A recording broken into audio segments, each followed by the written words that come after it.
Hello and welcome to my channel for a Patch. This is the third video in the painting of the rose Souvenir du Docteur Jamain. This is a masterclass that I'm doing for Artists and Illustrators magazine, so if you're watching it at the time when it's released, it's going to be in the magazine as well.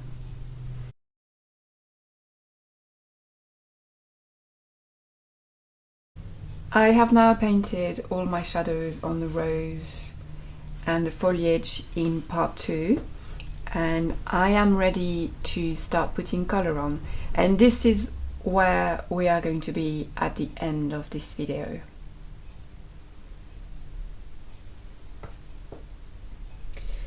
I still have my palette with some of the shadow colours on it, and I'm not going to clean it just yet because there might be a point where I think I need to add more shadow in some parts, so I'm going to keep it right till the end to make sure I don't have to mix it again.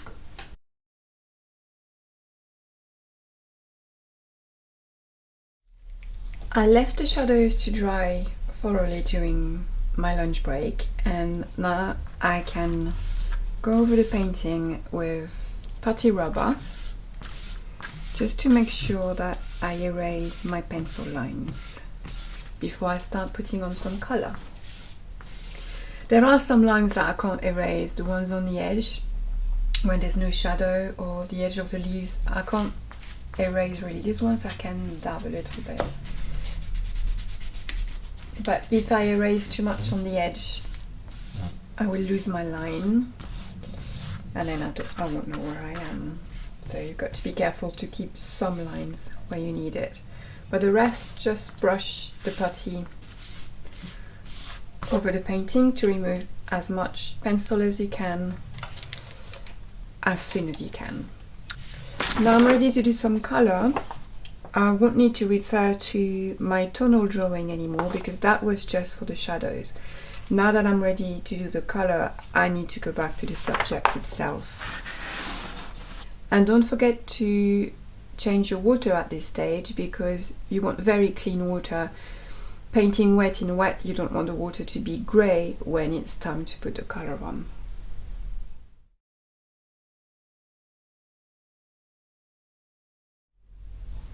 I'm going to work wet in wet, doing like I did on the shadows, one petal at a time. And the first colour that I'm going to do is Quinacridone Magenta, and I'm going to build up some layers, painting straight on the paper with Quinacridone Magenta, Quinacridone Fuchsia, also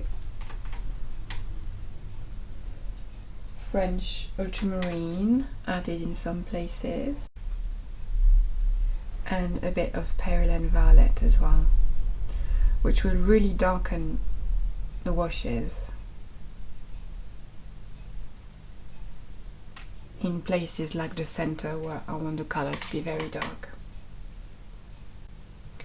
Now, as I'm working my way around the rose, again doing one petal at a time, because I'm working wet in wet, I need to make sure that any petal that I paint is not touching a petal that's already wet, otherwise it's all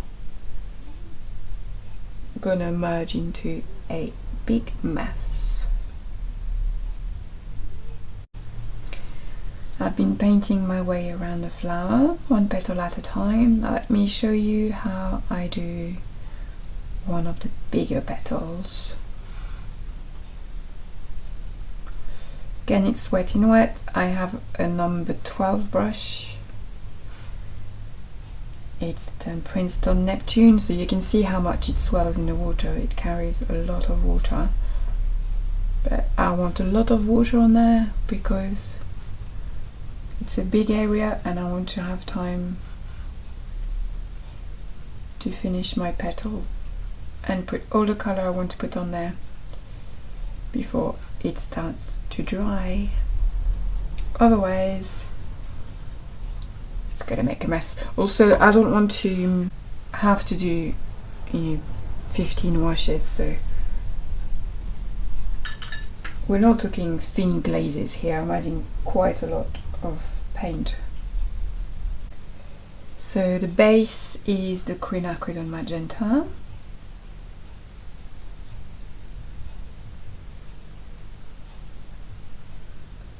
And I'm covering all my shadows with that.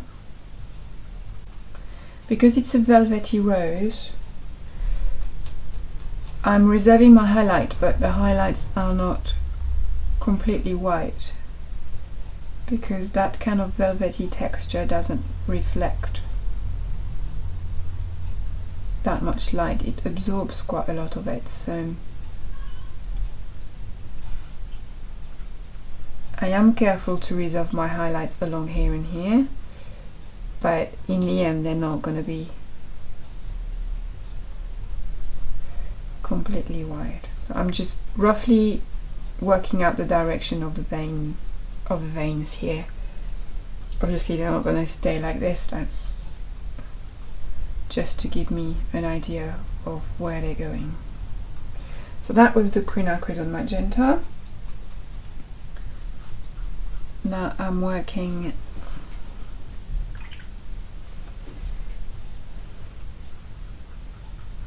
through the highlight, but I still added a little bit of paint to these highlights. Now the Quinacridone Fuchsia, which is brighter, Permanent Alizarin Crimson, which is redder, all in the same wash, all wet in wet, covering most of the petal, bit of Cerulean Violet to darken towards the base and over that big crease here. And then with a bigger brush I'm going to work more of the fuchsia here, just to make it more, I don't know, more what? Less broken down in little bits, a bit more homogeneous,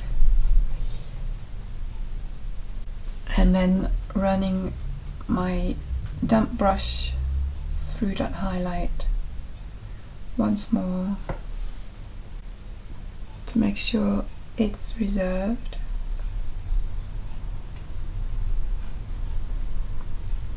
And then a few bits running down into the petal to show the direction of the veins,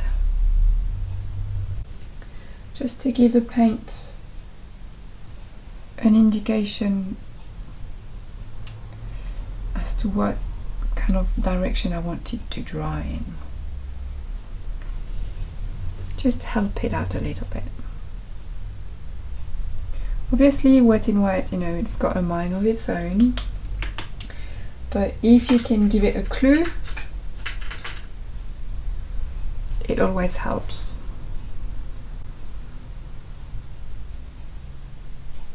I've got my mermaid brush.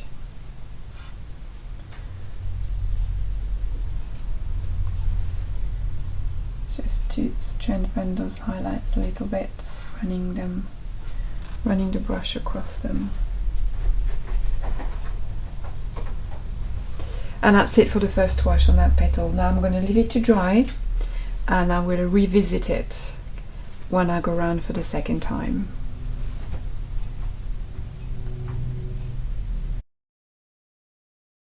I have now finished the first wash on my rose. So before I go for a second wash on there, I'm going to do a first wash on the leaves. And that is important because once you put some green on, it will really bring the magenta out, and in order to keep a balanced painting you need to keep working all the colors at the same rhythm. So if I keep going with my magenta without putting any green on, I'm going to lose track of what that magenta should be. So I'm going to put a green on the leaves and then see what more needs to be done with my magenta. So this leaf is at the back. I am going to keep it slightly out of focus. I don't want to go too detailed on that one because it's just a background leaf that I want it to recede in the background and not coming forward. So obviously this is a little bit of artistic license on my part, and if you're doing stricter botanical work, you can't really do that. You would have to do this leaf in the background to the same standard as you're doing everything else. So it's a decision you have to make at that stage. Do you want to keep some of it a bit loose and not particularly botanically correct, just to give a bit of colour there? And then these two will have more detail on them. Or do you want to be more botanically correct and not use so much artistic license in your work? It's entirely up to you. It's a good opportunity to use the wet in wet to its full looseness and serendipity, which is always fun. I'm working with a paintbrush number 12, so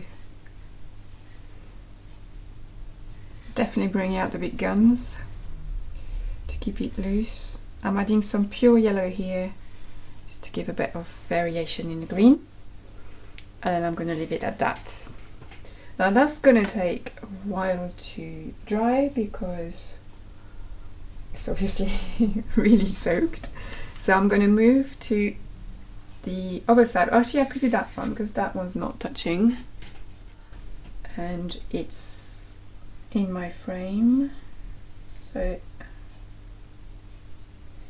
I can do that one. So again, using the size 12 for the water, but this particular leaf will be more detailed because it's coming a bit forward compared to this one. For the colour, I'm using a number 7, so I've reduced the size a little bit so I don't bring that much paint to the paper. You can see it's still spreading a lot. There isn't any strong highlight around here because the rose is casting a shadow on my leaf.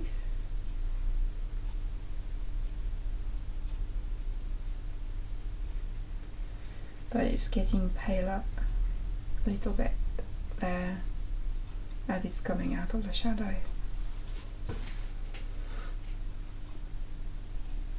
And at this stage, you might look at that and thinking, that just looks just as blurry as that one was. But it's not quite, because I've got some veins in there. Adding some shadows while it's still wet.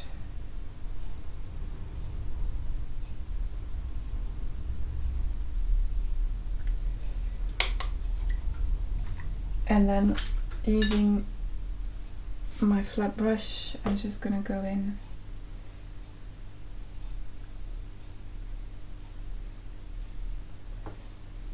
to save a vein over there.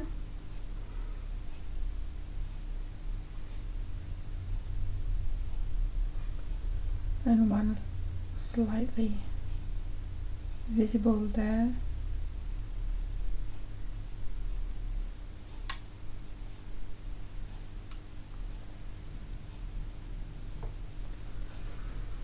That one will go behind there and have a little mark here.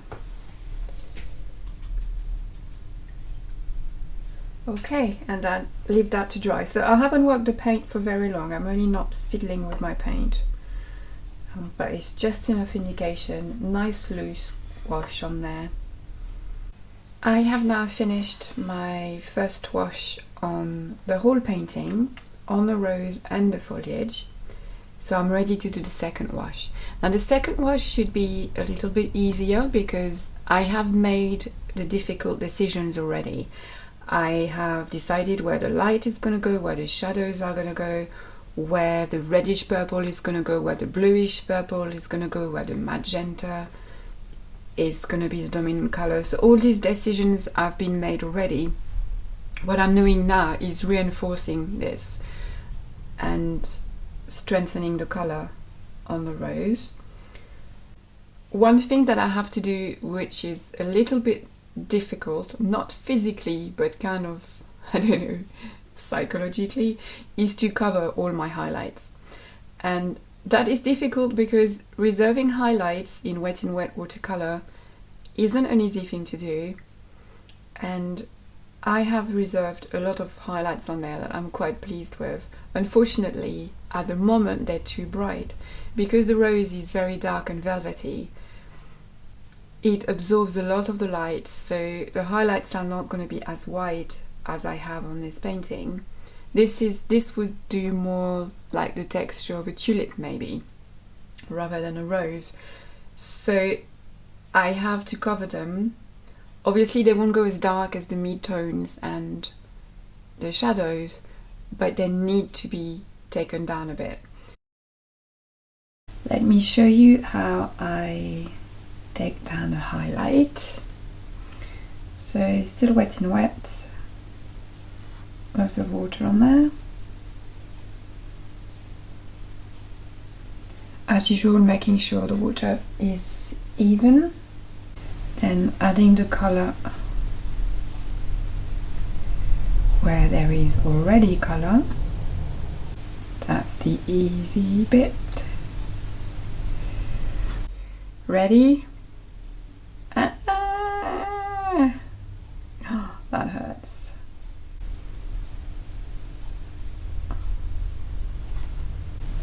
There we go. The highlight is gone forever. Now there's still a highlight here, but it's a shadow of its former self. There we go. One highlight taken down, 48 to go.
Now it's time to do a second wash on the leaves. I've actually plucked some leaves from the bush to put on the paper. They're not very bright, so I have come up with this wash for the main color. And then I will add a glaze of nickel azo yellow on top of it for the sort of lighter parts, more yellow parts. And then in the shadows, got something a little bit bluer. For the back of the leaf, I started with that green that I really like, which is the Talens Rembrandt, which obviously is too bright, so I've toned it down with the Quinacridone Magenta, but also with Cerulean blue, which is an opaque blue, the only opaque color I use, and I use it exclusively for the underneath of the leaves because it has that sort of milky, chalky appearance. And you need quite a lot of it because it's a very weak color, but you see it gives that sort of more milky appearance to your greens, so that's a good mix. So to recap with the green, for the front I have the Sap Green with a touch of Quinacridone Magenta, and in the shadows, in the darker greens, I've added French Ultramarine, and in the yellowest part, Nickel Azure Yellow. And for the underneath, I've got the same base of Sap Green with a touch of Quinacridone Magenta and a little bit of Cerulean blue as well. Here you can see the difference between a first wash on a leaf and a leaf that is finished. So here there's a wash of shadows and then a single wash of color on top of it, which I did half a leaf at a time. Here there's the shadow, and then there's the first wash, and then there's painting in sections between the veins, and then there's a dry wash, and then there's the vein. So I'm going to do more on this one to show you the next stage, which is going to be another wet in wet, but instead of doing half a leaf, I'm going to do only sections. So I go up to the vein with the water, up to that vein as well, and then up to the edge.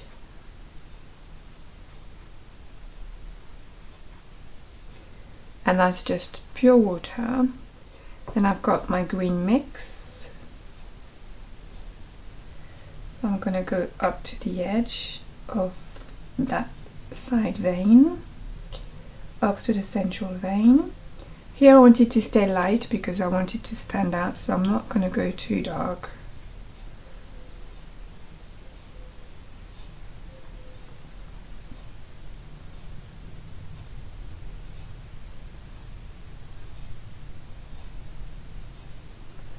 The mix I'm using is my base Sap Green plus a little bit of the Quinacridone Magenta, because the Sap Green on its own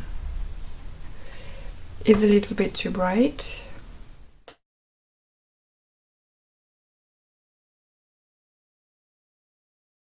While the wash is on the leaf drying, I'm gonna add a bit more color to the flower. So it's now time to go with dry brush.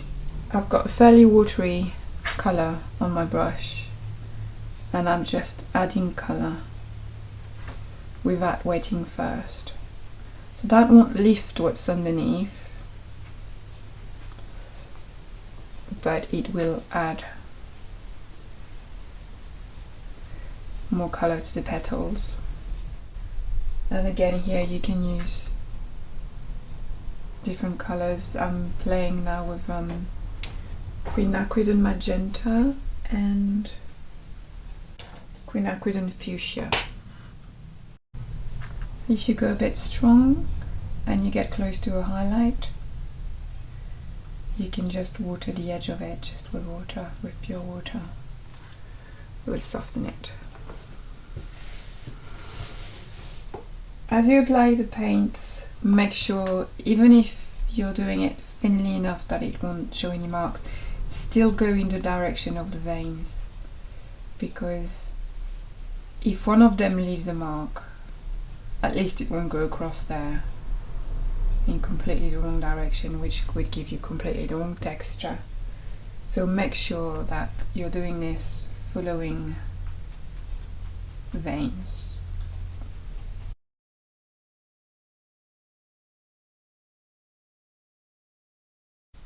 To finish with, I'm going to show you how I finish off the veins. At the moment I've reserved them, I've painted around them, but they're far too light.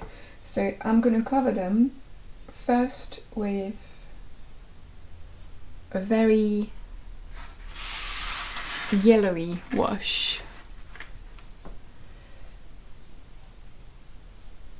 So it's still a green, but it's like an apple green, and I've mixed my base of Sap Green with a little bit of Quinacridone Magenta to tone it down a bit, and I've added some of the nickel as a yellow. And that's not their final colour, not everywhere anyway, but it's just to tone them down.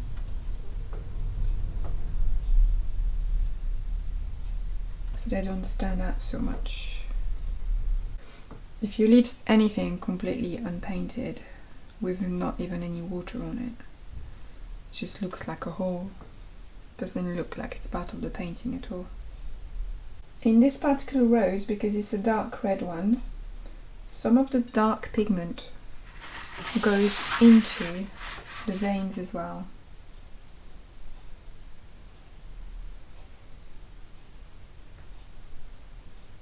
So I'm adding some of the red, and it makes a really nice contrast as well. But it doesn't go all the way through all the veins. It's nearer the base of the leaves.